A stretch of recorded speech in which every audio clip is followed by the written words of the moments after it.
মুহাম্মাদি নূর হযরত আদম আলাইহিস সালামের কপালে রাখার এবং হাওয়ার সাথে তার বিবাহের বিবরণ।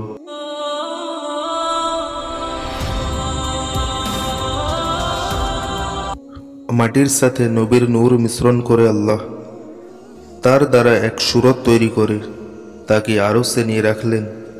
এ রূপে অনেক বছর পার হওয়ার পর আল্লাহ আসমানকে, জমিনকে, পাহাড়কে নবীর নূরের এই সূরতকে গ্রহণ করতে বললেন, কিন্তু কেউই এ দায়িত্ব নিতে স্বীকার করল না।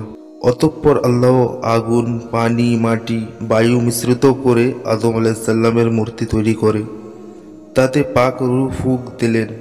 রূহ ফুঁকার পরে আদম আলাইহিস সালাম উঠে বসলেন। আল্লাহ তাকে বললেন, তোমাকে সৃষ্টি করেছি এই কারণে যে আমার হাবিব মুহাম্মদ সাল্লাল্লাহু আলাইহি সাল্লামকে তোমার মাধ্যমে প্রকাশ করব। তুমি নূরে মুহাম্মাদি গ্রহণ করো। আদম আলাইহিস সালাম গ্রহণ করতে স্বীকার করলেন। আল্লাহ তার কপালে নূরে মুহাম্মাদি স্থাপন করলেন। এতে তার কপালে পূর্ণিমা চাঁদের ন্যায় জ্বলজ্বল করতে লাগলো।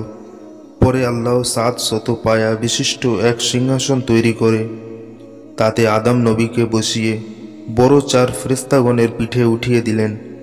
তারা আদম আলাইহিস সালামকে আসমানের বিভিন্ন আজব তামাশা দেখায়। অতঃপর আদমকে সেজদা করার জন্য ফেরেশতাদেরকে আদেশ করেন। ইবলিস ব্যতীত সব ফেরেশতারাই তাজিমের সাথে আদমকে সেজদা করে। আদমের কপালে নবীর নূর ছিল বলে তাকে সেজদা করার জন্য ফেরেশতাদেরকে হুকুম দেয়া হয়েছিল। আল্লাহ বেশ সমাদর করে আদমকে বেহেশতে স্থান দিলেন। একাকী বেহেশতে থাকতে আদমের ভালো লাগলো না। আল্লাহ হাওয়াকে সৃষ্টি করে আদমের সঙ্গী করে দিলেন।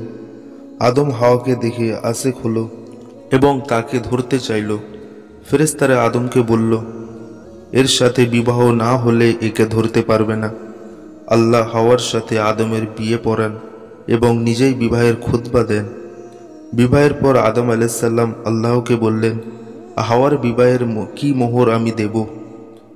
আল্লাহ বললেন, হাওয়ার মোহর বাবদ আমার দোস্ত মুহাম্মদ সাল্লাল্লাহু আলাইহি সাল্লামের উপর 20 বার দরুদ পড়ো। আদম আলাইহিস সালাম তাই করলেন এবং হাওয়াকে নিয়ে বেহেশতে বসবাস করতে লাগলেন। আল্লাহ তাআলা আদম আলাইহিস সালাম এবং মা হাওয়াকে এমনইভাবে সৃষ্টি করেছেন